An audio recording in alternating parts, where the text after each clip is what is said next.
Good morning my dear students. आज के lecture में अपन नेक्स्ट पार्ट मतलब थोड़ा सा ये डी ब्रोगली हाइपोथेसिस का थोड़ा सा पार्ट बचा है वो डिस्कस करेंगे। उसमें फर्स्ट वन है प्रॉपर्टीज ऑफ मैटर वेव्स। क्या डिस्कस करना है? Properties of matter waves.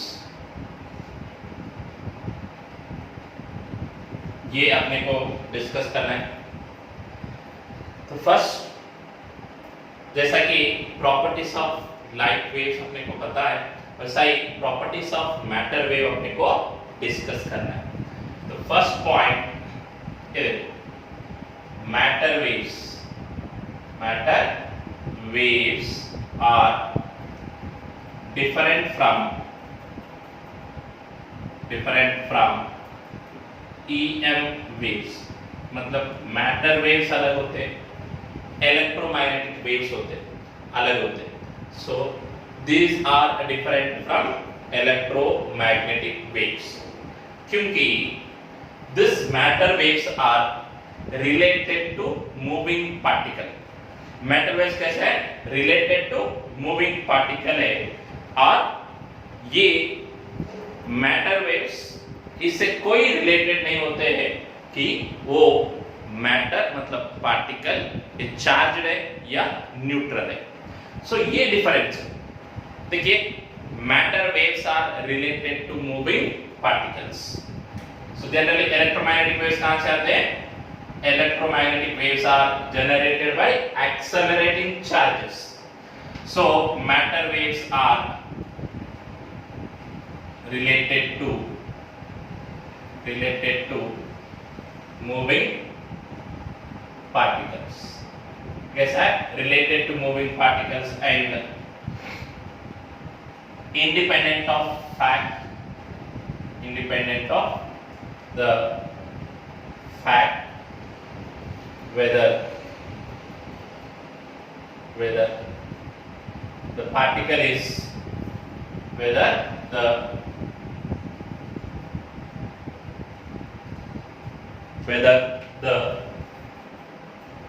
particle is charged or neutral। क्या है? ये पार्टिकल चार्ज है या न्यूट्रल है, इससे कुछ रिलेटेड नहीं होता है। सो सिर्फ इससे रिलेटेड होता है कि वो पार्टिकल मूविंग में है या नहीं। It is a moving particle, related to moving particle. Generally the speed of light is maximum, मतलब जो स्पीड होता है वो सबसे ज्यादा होता है, वो स्पीड ऑफ लाइट। मतलब according to classical physics we say that any particle does not move with a greater speed of light। अपन क्या बताते हैं? किसी भी पार्टिकल स्पीड ऑफ लाइट से ज्यादा स्पीड से नहीं जा सकती, लेकिन matter waves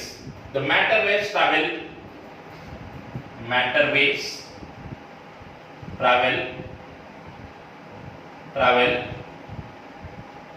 with more speed।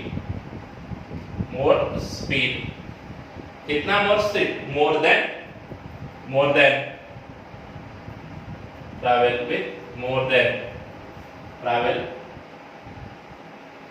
with more than speed of light।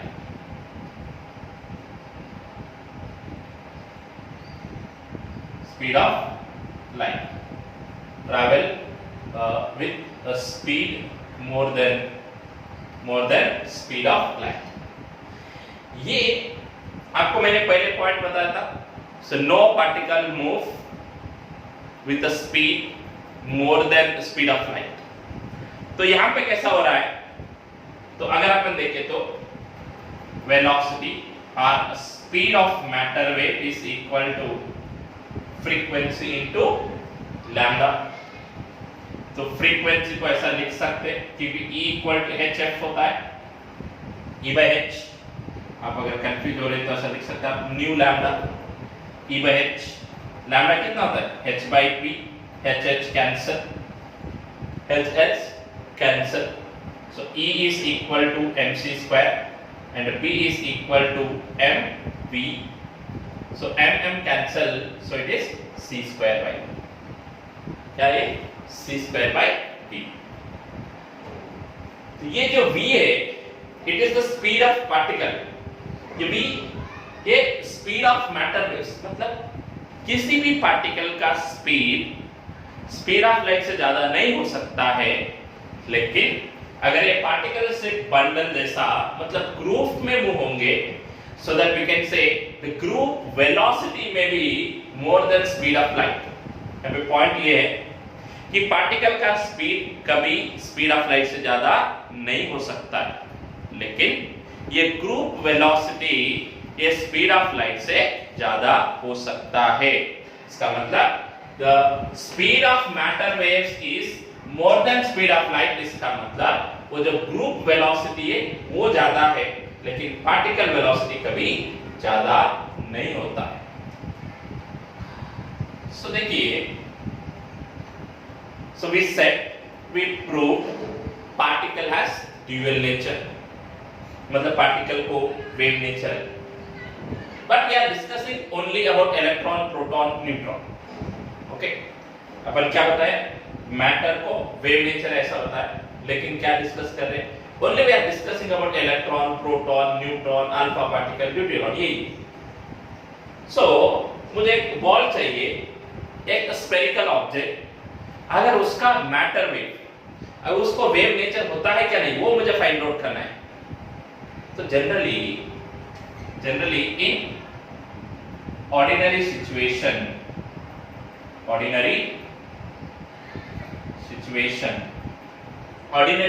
मतलब आप मतलब अपने पास जो भी ऑब्जेक्ट्स है, ये सब ऑब्जेक्ट्स है ना, ऐसा सिचुएशन में in ordinary situation de Broglie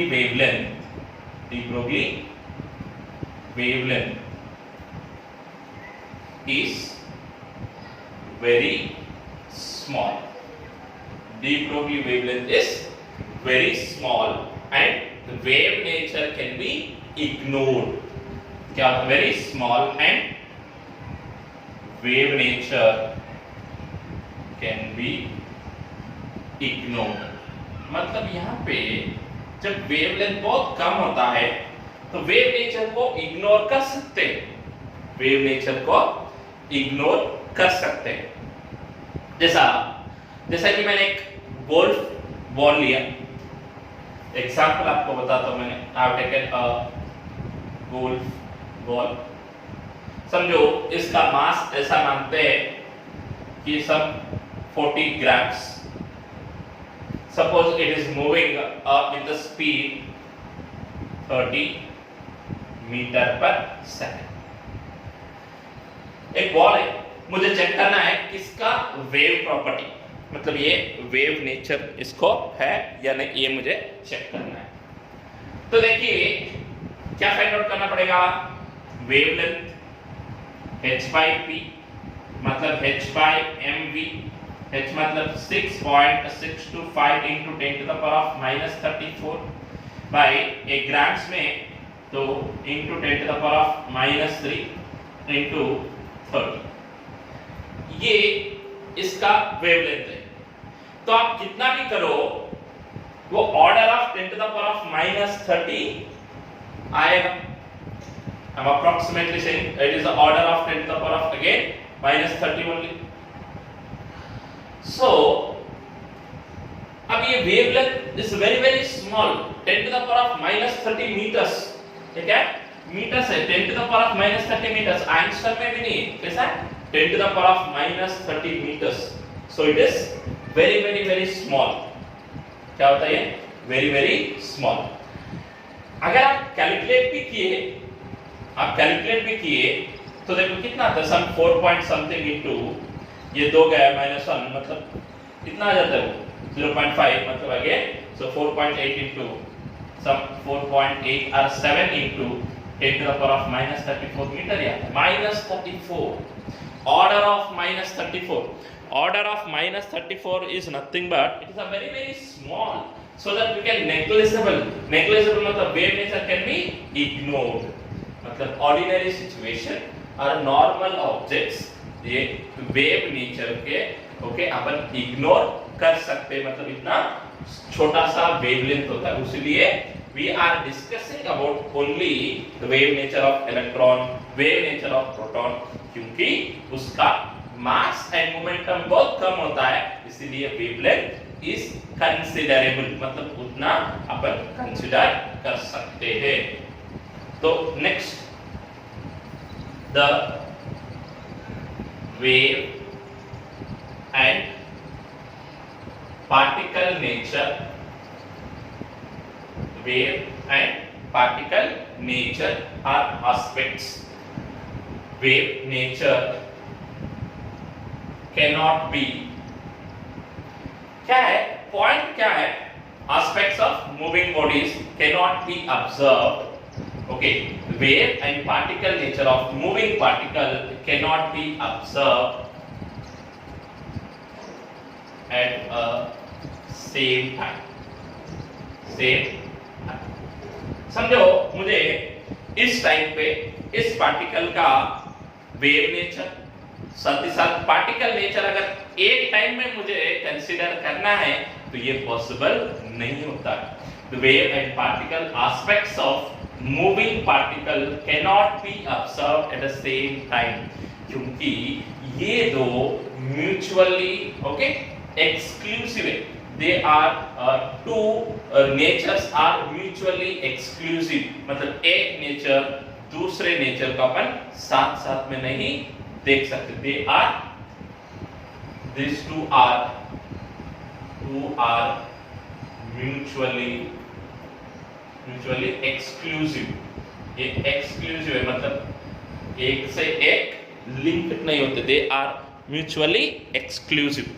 Next, यहाँ पे the properties of matter wave में अगर अपन लिए तो देखिए फर्स्ट प्रॉपर्टी क्या है, the matter waves are different from electromagnetic waves. The matter waves are related to moving particles and they are independent of the fact whether the particle is charge और neutral. Second point, the matter waves travel with the speed more than speed of light. तो ये formula से वो c² by v आता है। इसका मतलब a single particle कभी स्पीड ऑफ लाइट के एक सिंगल पार्टिकल कभी ज्यादा स्पीड से नहीं जा सकता है, लेकिन जो पार्टिकल ग्रुप में मूव होंगे मतलब ग्रुप वेलोसिटी, उसको अपन कह सकते हैं velocity of matter wave will be more than speed of light. Group velocity ज्यादा हो सकता है लेकिन इंडिविजुअल पार्टिकल का वेलोसिटी कभी ज्यादा नहीं होता है। तो अगर अपन ऑर्डिनरी सिचुएशन लिए मतलब नॉर्मल ऑब्जेक्ट्स नॉर्मल पार्टिकल्स अगर लिए तो उसका वेव नेचर इग्नोर कर सकते हैं ताकि उसका वेवलेंथ बहुत कम होता है। फॉर एग्जांपल अगर लिए एक 40 ग्राम्स का ऑब्जेक्ट है 30 मीटर पर सेकंड स्पीड से अगर वो मूव हो रहा है तो उसका wavelength the order of 10 to the power of -34 metre आता है। तो ये 10 to the power of -34 मतलब very small, and due to this we can ignore the wave nature of the ordinary objects. Next, the wave and particle nature of a moving particle cannot be observed at the same time। मतलब एक particular time पे आप दो natures को एक साथ में नहीं ऑब्जर्व कर सकते क्योंकि ये दो म्यूचुअली एक्सक्लूसिव फिनोमेना है, म्यूचुअली एक्सक्लूसिव प्रॉपर्टीज है। So these are the properties of matter wave. So next we will discuss electron microscope and Heisenberg's uncertainty principle। Next one is electron microscope. तो electron microscope क्या है? ये छोटा सा device, it's a device which works are applications of de Broglie's hypothesis or de Broglie's waves। तो ये electron microscope कहाँ use होता है या किसके लिए डिजाइन किए? So this this electron microscope is designed to study the very minute objects like virus, microbes, and the space, or you can say crystal structure of solids. So ये क्या है? So this is the electron microscope is an important हम ऐसा लिख सकते हैं, electron microscope is an important applications of de Broglie waves, yeah, you can say de Broglie hypothesis. So it is designed to study very minute objects like virus, microbes, and structure of crystals,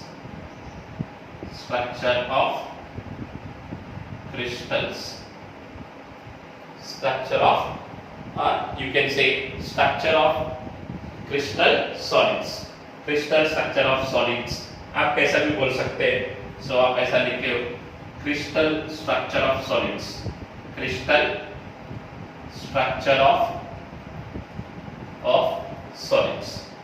So now simply, so we have so many devices like simple microscope, okay, microscope, compound microscope.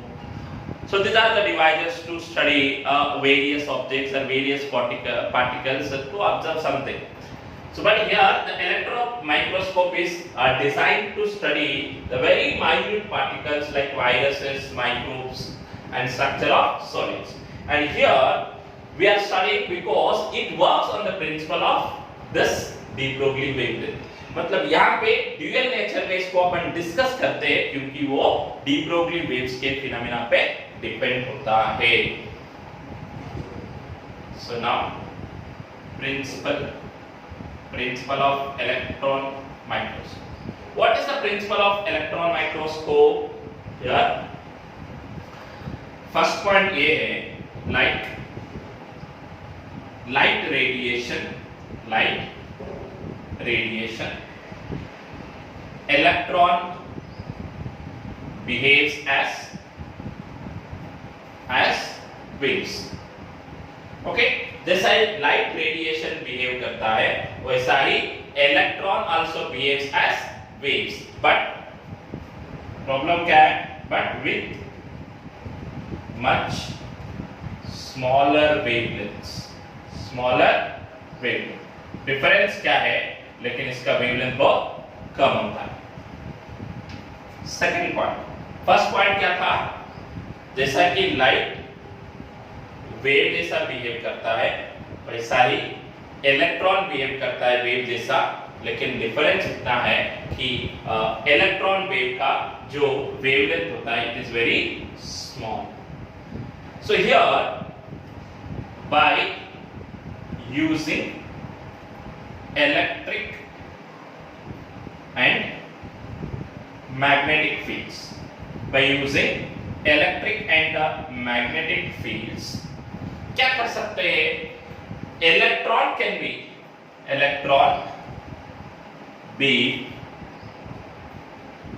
can be focused. Electron beam can be focused just as ordinary light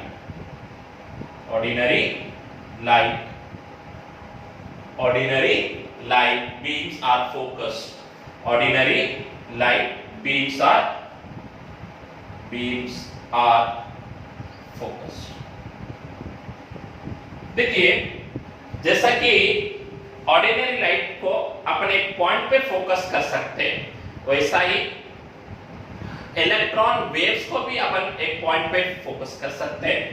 तो ये ordinary light beam को एक point पे focus करना है, तो ordinary light beams are focused by glass lenses.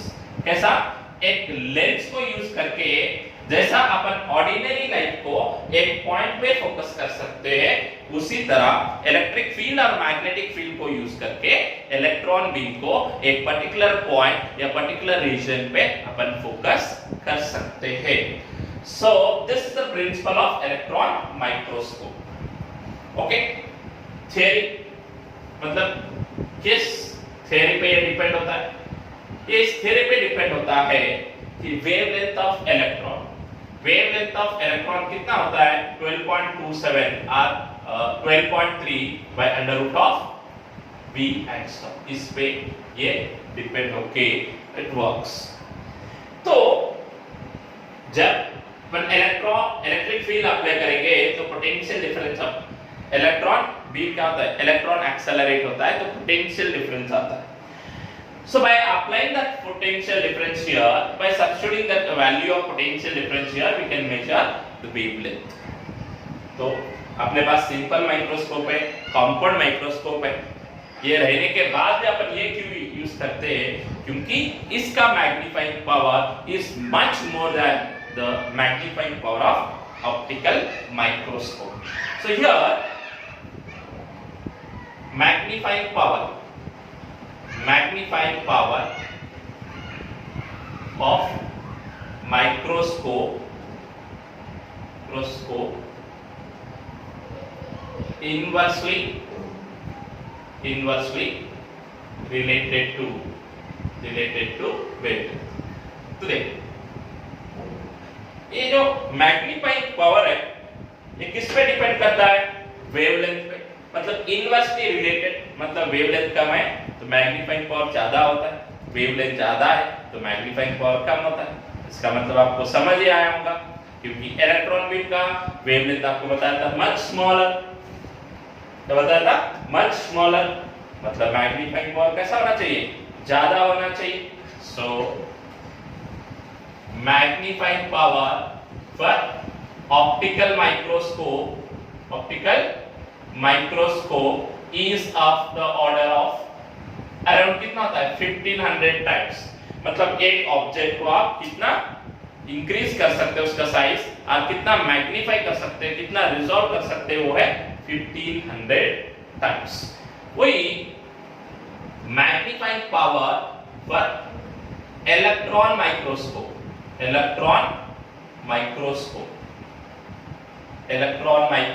will be okay, it is how much? 10 to the power of 5 times that of that। ये कितना है? 1500 है, तो ये कितना है? 1 lakh। So this much of magnifying power we have, high magnification। What is this? High magnification of 1 lakh। मतलब इसका मैग्नीफाइंग पावर कितना है? 1 लाख है। क्योंकि due to the much smaller wavelengths, electron magnetoscope have the high magnification due to its small wavelengths। Okay, next we will discuss Heisenberg's uncertainty principle। Heisenberg's uncertainty principle। What is Heisenberg's uncertainty principle? यहाँ पे आपको मैंने बताया था properties of matter waves में, क्या बताया था कि we cannot observe the wave and particle aspects of matter, moving particle at the same time। मतलब मूविंग पार्टिकल का पार्टिकल नेचर और वेव नेचर एक साथ में अपन ऑब्जर्व नहीं कर सकते। तो उसी को हाइसेनबर्ग ने ऐसा बताया कि we cannot calculate the position and momentum of a moving particle or matter waves at the same time। So we can say we cannot measure the position and momentum of moving electron around the nucleus at the same time. So as we cannot measure, so there will be some uncertainty.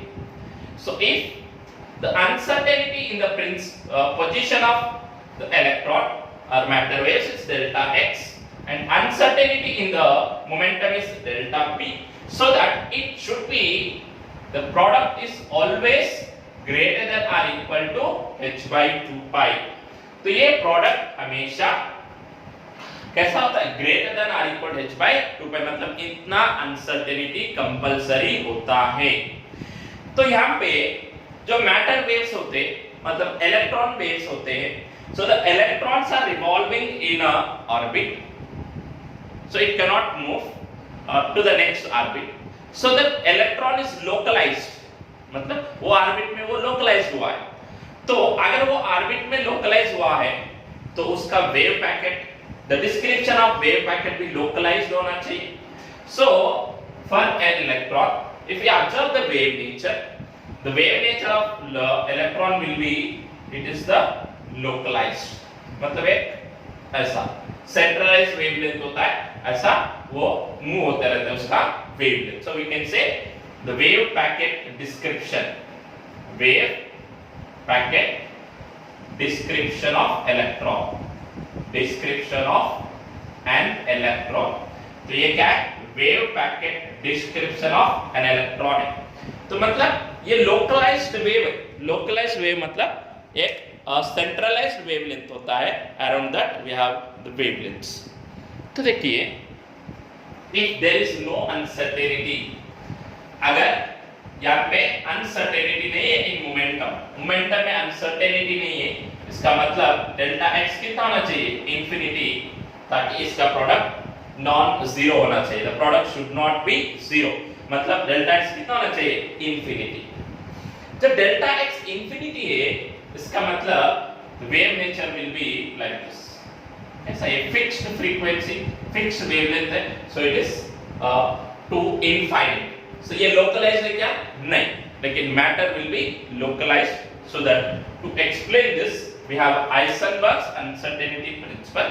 In a Heisenberg uncertainty principle, we can say we cannot measure the position and momentum of moving particle or matter waves at the same time. So if we measure, so there will be uncertainty in the position and momentum. So if delta x is the uncertainty in the position and delta p is uncertainty in the momentum, so the delta x into delta p will be greater than or equal to h by 2 pi. इसका product compulsory इससे ज्यादा या equal होना चाहिए. तो यहाँ पे मैंने आपको जो डायग्राम ड्रॉ किया वो है wave packet description of an electron, because the electrons are localised, इसको लोकलाइज्ड वेव बोलते हैं.